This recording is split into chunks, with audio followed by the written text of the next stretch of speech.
Welcome back, everyone. Monday, June 3rd, 2024. We're continuing with a summary of Chapter 6 of the Italian scholar Mauro Bellino's book on the Elohim being not what we were originally taught they were. Not angels per se in the later theological understanding of the word, but rather beings from another part of our solar system, I guess you could say, or from our neighborhood of outer space. That doesn't mean they necessarily occupied a physical territory. That may be the case, but they could also be interdimensional beings. But in any case, the point is that they weren't angels in the way we have been told by and taught by theologians. We have a very interesting topic today concerning this same theme as it is applied to the giving of the 10 Commandments, or the 10 words, or the Decalogue. It may shock you to find out, and doubtless few of you have ever heard of this before, but what I'm going to demonstrate in this video is that the 10 Commandments, as you learned them in Sunday school, are not the actual 10 Commandments. And this isn't based on any sort of empty speculation or, bald assertions. This will be demonstrated from the text.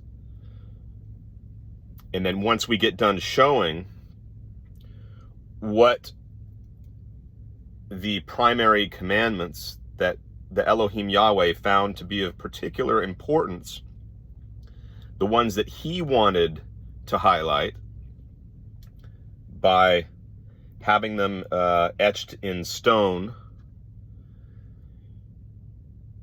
are unlike anything you would expect. They're very mundane, they're very practical, and they have really nothing to do at all with universal morals or universal principles of ethics. And so this will shed more light on what Yahweh's purpose was in cutting a covenant with Israel.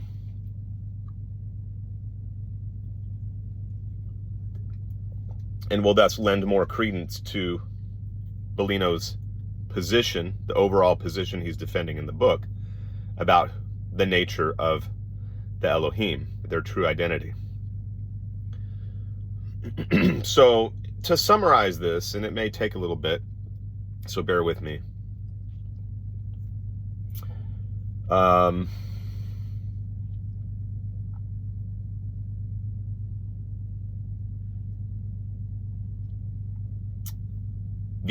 Of course, Exodus and Deuteronomy are very explicit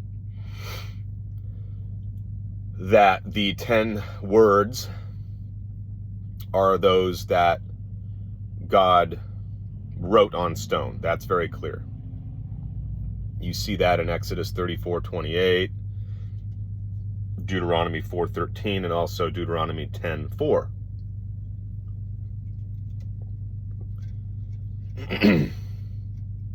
So there is a Decalogue, we know that. There is a list, a specific list of 10 commandments that were of particular importance to Yahweh when delivering these instructions to Moses. What is in contention here is what those 10 words were, what they actually were. So these 10 words are described by Yahweh as the very foundation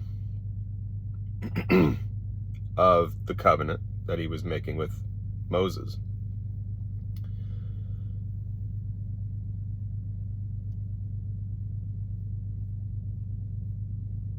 And we know what they are. We don't have to. We know what they are as they are taught in Sunday school. We know it starts with, thou shalt have no other gods before me, and ends with, thou shalt not covet thy neighbor's anything that belongs to your neighbor, whether it's his cattle or his wife or whatever.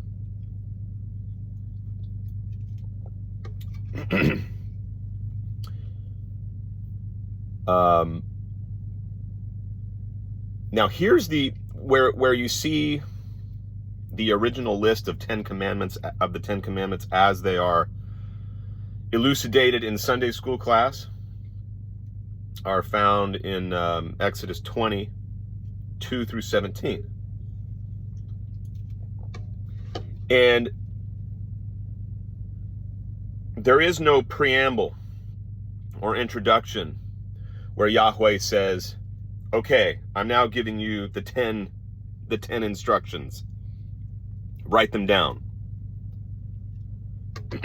There's simply a number of generic, just a long list of generic instructions.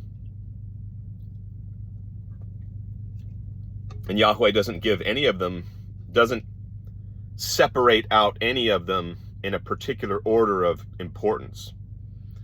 He doesn't select certain ones and emphasize them to the exclusion of others. And in the midst of these, what the theologians have given us as the 10 Commandments are many other instructions that are of a very practical and mundane nature.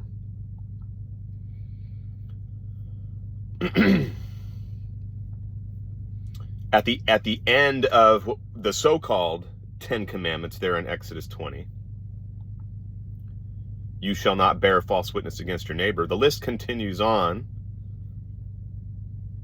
with requirements on how to build the altar for sacrifices.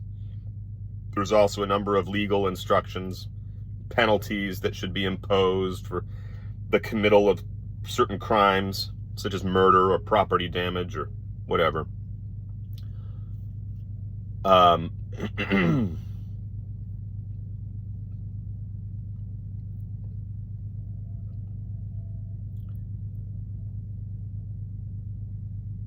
But what's of particular importance is that there isn't any hint, I want to emphasize that, in Exodus 20. There is no hint that anything on that list belongs on the tablets. No particular importance is given to their instruction.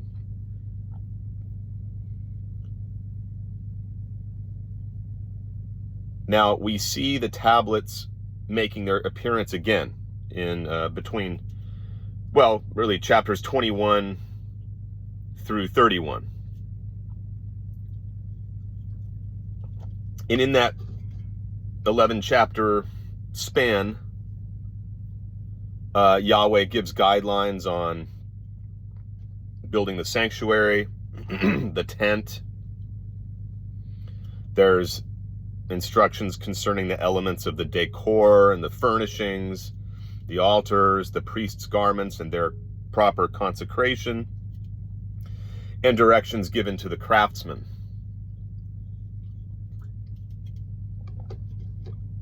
And Yahweh emphasizes again there the importance of the Sabbath, which carried the death penalty if you didn't follow it. And then verse 18 of that last chapter, 31, not the last chapter of Exodus, but the last chapter of that 11-chapter grouping we discussed from chapters 21 to 31, says here, Bellino here gives the literal English translation as, it says that after speaking, Yahweh gave Moses, quote, the two tables of the deposition, tables of stone having been written with the finger of Elohim. But again, the Bible says nothing about their specific content. The Bible here does not give us any indication of what the specific content on the tablets in particular were. So we're still, even after reading chapters 21 through 31, we're none the wiser.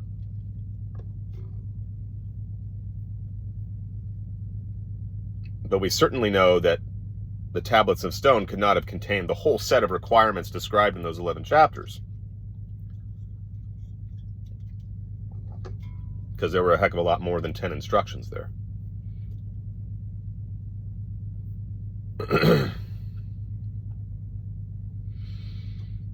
So we know the story. Moses descends from the mountain holding the tablets. We still don't know what's on the tablets.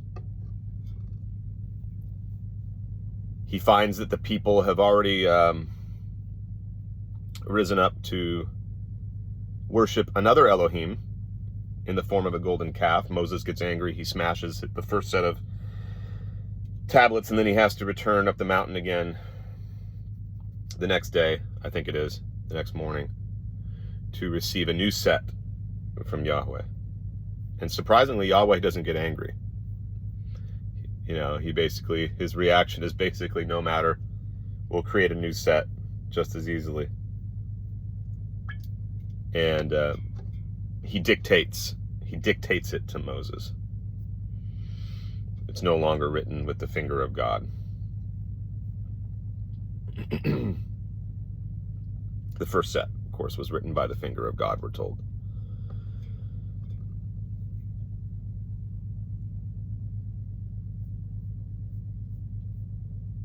So Yahweh instructs Moses again. This is, again, the literal interpretation of Exodus 34. We're in Exodus 34 now, verse 1. He says, "Cut or carve for yourself 2 tables of stones like the first ones, and I will write."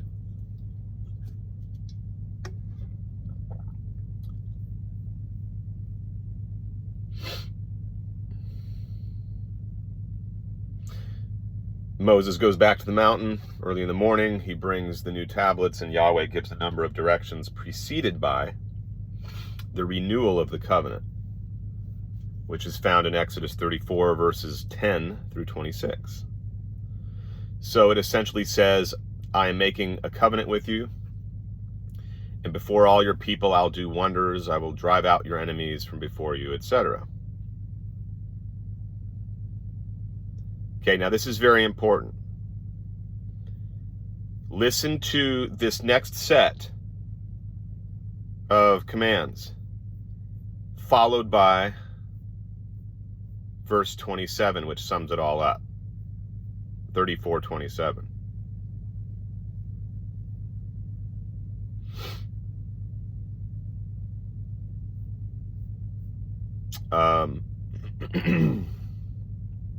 Just one moment. I'm taking a look at something here. Okay.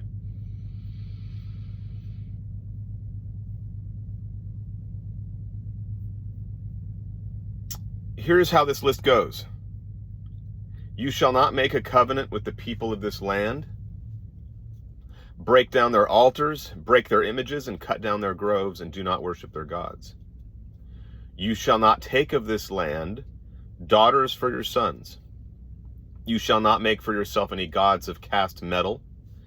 You shall keep the feast of unleavened bread in the month Abib, which was the first month of the Hebrew year.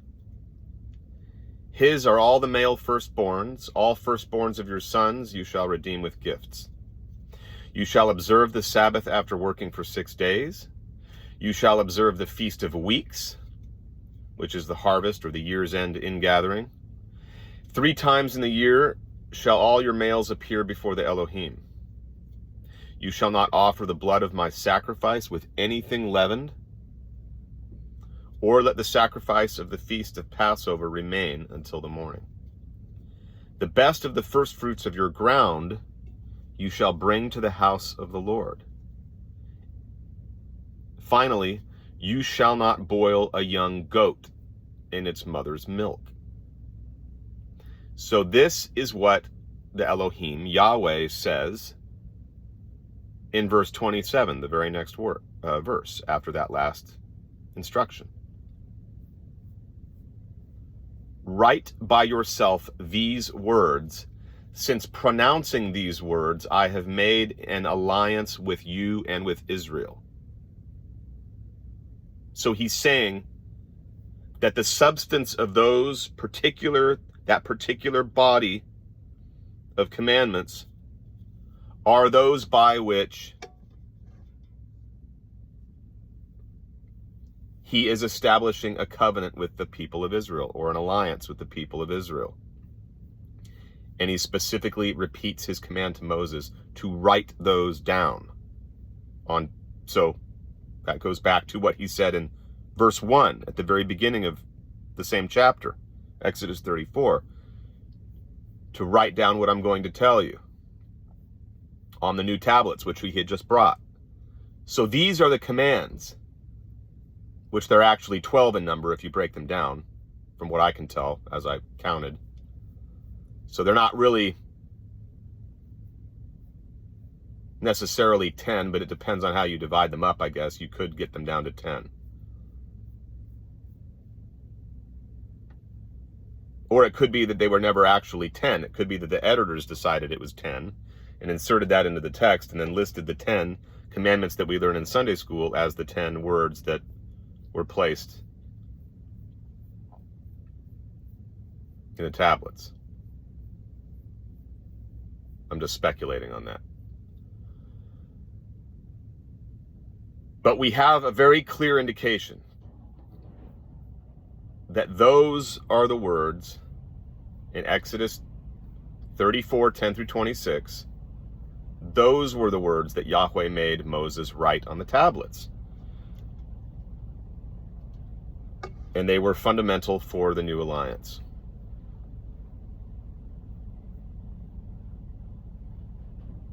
So, why is this, I guess if we had to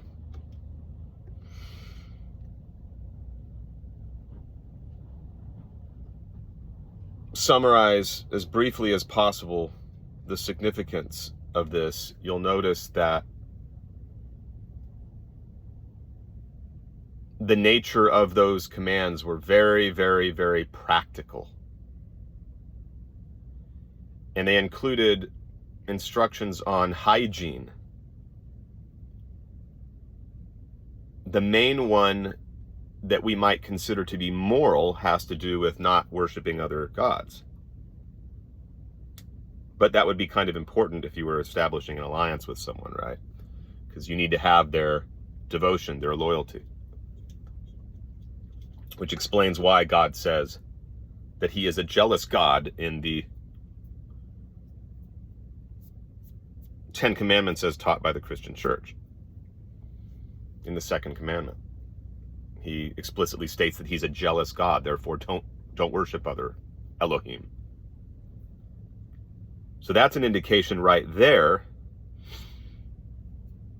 Not only is he not interested in establishing, not only is Yahweh not particularly interested in establishing some kind of universal religion or national religion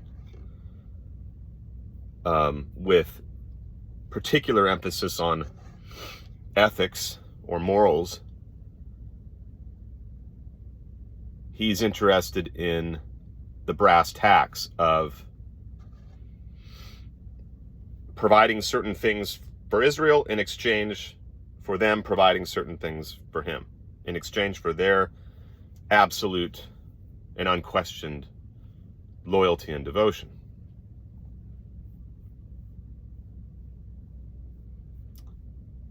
This fact alone says volumes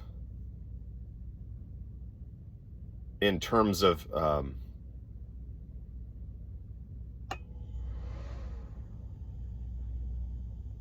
support for the overall thesis of Bellino's book about who the Elohim actually were. in contradistinction to what the church says the Elohim are. I'm going to leave it here. I think that's about all that needs to be said on that topic.